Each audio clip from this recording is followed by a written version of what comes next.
Rightfully so, Phineas and Ferb has been a pretty hot topic recently. A lot of this can be attributed to the fact that the show has recently returned for a fifth season, which can be found on Disney Plus. This recent revival has led to a lot of people reminiscing on the show, sharing their favorite memories, episodes, and even songs. By the way, my favorite to this day is I'm LaDonna and I Want to Have Fun. Absolute banger, if I do say so myself. This constant Phineas and Ferb discourse has me reminiscing on my personal connections with the series, which consists of many things, like remembering where I was when Summer Belongs to You premiered, purchasing Finadroids and Furbots on the iTunes store using my dad's account, and a bunch of other stuff. One thing that I also remember very well, but never see anyone talk about though, is the short-lived Phineas and Ferb talk show where they'd interview real celebrities that used to air on Disney Channel in between commercial breaks. Like, I literally haven't seen anyone bring this up before. It can't be that obscure, after all, it is on Disney Plus. Well, I figured since no one else wants to for whatever reason, I'd be the one to finally break this topic open. So join me, Mr. Nostalgia, as I talk about the Phineas and Ferb spin-off series that time apparently has forgotten, Take Two with Phineas and Ferb. Mom! Phineas and Ferb are making a talk show.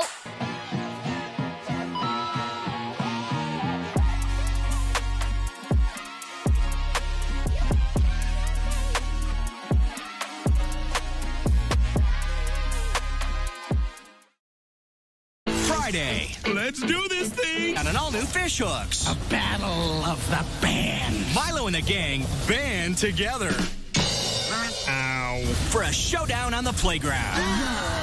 Let's chill.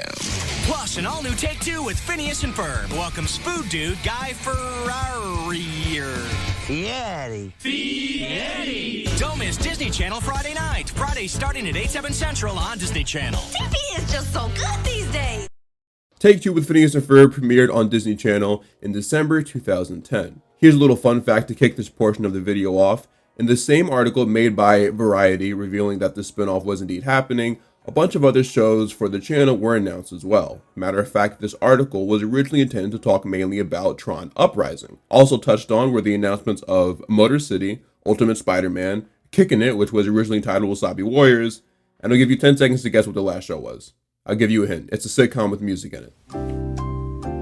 Time's up. It was Ant Farm. Though in retrospect, a sitcom with music in it probably isn't the best thing to say when trying to narrow that one down. Disney got like 50 of those. Whoopsie. Creator Dan Povenmire revealed that the spinoff came about thanks to Disney asking the show's producers to make something that married Phineas and Ferb with live-action stars. Even if it wasn't done on purpose, which I kind of doubt, Take Two with Phineas and Ferb is very reminiscent of Cartoon Network / Adult Swim's Space Ghost Coast to Coast series from the 90s, which is an absolute banger, by the way. Highly recommend both that and The Brak Show, actually. Both shows are hosted by 2D animated characters in a 2D animated environment that interview different guests in every episode. I guess where this show differs though is the fact that given Space Ghost was a 90s show, they didn't have the means necessary to have the actual celebrity being interviewed sitting down in the same environment as the characters and interacting with them and whatnot, which totally makes sense. Instead, they'd just be on a TV screen, so the actual gags and hijinks they could do, although still funny, were pretty limited. This show has more of a traditional talk show setup though, having the guests sit down in the same room as Phineas and all the other characters we see from time to time. Additionally, and I guess this was more of a stylistic choice, Space Ghost for the most part just reused footage from the original 60s series, whereas the animation in Take Two, although pretty and understandably limited, is all original. Like I said earlier, each episode had a new guest in it, ranging from musicians to actors to Miss Piggy. Most of these choices made sense as a lot of the guests weren't things that kids likely would have seen. Ben Stiller, Jack Black, Neil Patrick Harris, even Jason Segel ended up in a couple kids movies like Gulliver's Travels and The Muppets. I think out of all the guests that were on this show, Regis Philbin and Ty Pennington are probably the most random. Not that it's impossible for kids to have seen Who Wants to Be a Billionaire or Extreme Makeover Home Edition, but they definitely wouldn't have been my first choices for this show aimed towards 6 to 12-year-olds. At some point, I just think the crew used this show as an excuse to meet some of their favorite celebrities. And you know what? I can't say I blame them because I'd probably do the same thing. If you ever see Lou Dort on a kid's show years from now, there's a really decent chance that it's because I created said show.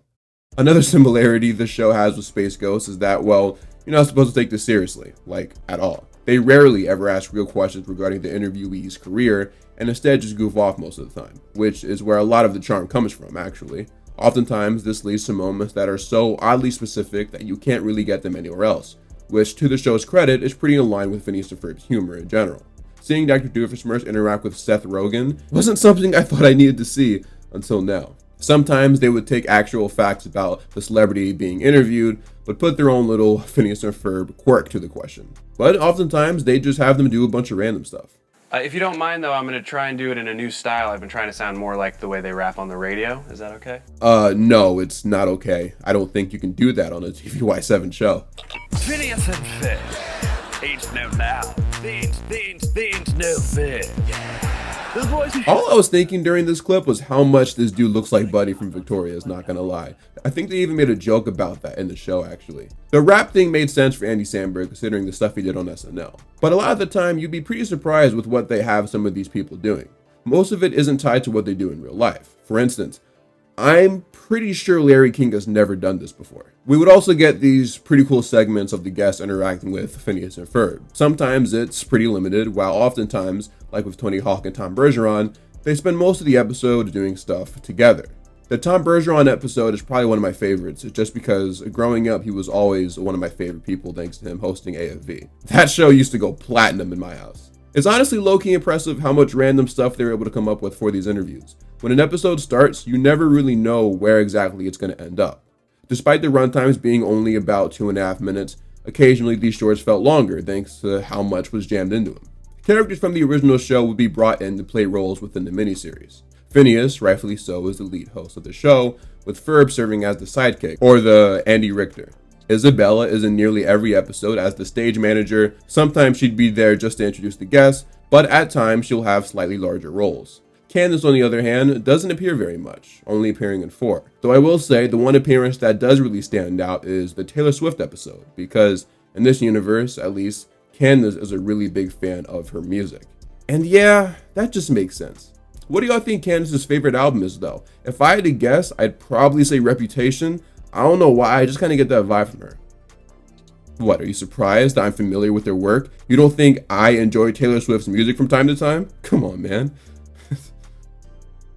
I'm 6'1", by the way. Mentioned this earlier, but Doofenshmirtz also appears from time to time, like Candace, appearing in 4 episodes, most notably interacting with Seth Rogen and Neil Patrick Harris. Even Buford makes a few appearances, his most memorable one coming from when David Beckham kills him.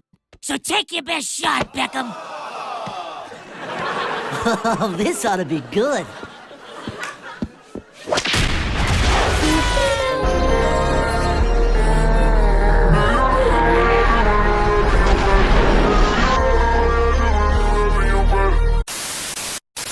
Baljeet surprisingly doesn't really have many appearances on this show at all, only appearing in one for literally a couple seconds, and he doesn't even have a voice line, which is crazy. I feel like there definitely could have been something done with him in this show, but I guess maybe the voice actor wasn't available.